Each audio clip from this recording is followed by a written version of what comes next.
Берме оқушылар, бүгін бізде сабақтың тақырыбы көк аспан. Сабақтың мақсаты оқылым және тыңдалым материалдары бойынша негізгі ақпараттарды сақтай отырып жинақы мәтін жазу.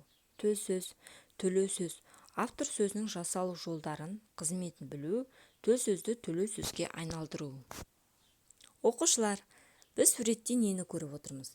Әрине, аспанның көгілдір түсін. Қалай ойлайсыздар? Аспан неге көгілдір?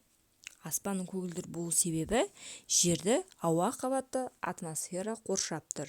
Ол жерді суықтан, зиянды сәулелерден және ғарыш тастары метеориттерден қорғайды. Атмосфераны ауа мұхиты деп те атайды. Ауа жерді қоршап тұрған көзге көрінбейтін газдардың қоспасы. Ол түссіз, оның иісі жоқ.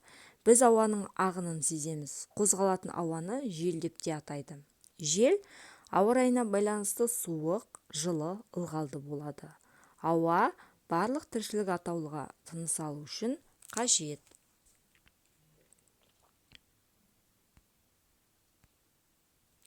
Төл сөз, төлеу сөз, автор сөзіне тоқталсақ. Оқушылар, ондай болса, төл сөз бен автор сөзі өзара үш түрлі тәртіппен орналасады екен. Бірінші, төл сөз автор сөзінен бұрын тұрады. Мысалы, ата-бабамыз ауа райының ерекшеліктеріне қарай жылды 4 маусымға бөлген деді, айдана десек. Екінші, төл сөз автор сөзінен кейін орналасады. Мысалы, Асхат былай деді: ескі ай кетіп, жаңа ай келетін уақыт ойлара деп аталады. Үшінші, төл сөз автор сөзінің арасында орналасады. Мысалы, Асылбек те өз ойын ортаға салып, бұл кездері ауа райында өзгерістер болады деп есептеп, күннің суытуын күткен деді. Оқушылар, енді тапсырмаға тоқталсақ, айқын мақсат қоя отырып әдісі арқылы мәтінді оқып, мәтіннен негізгі ой және тірек сөздерді жазасыздар.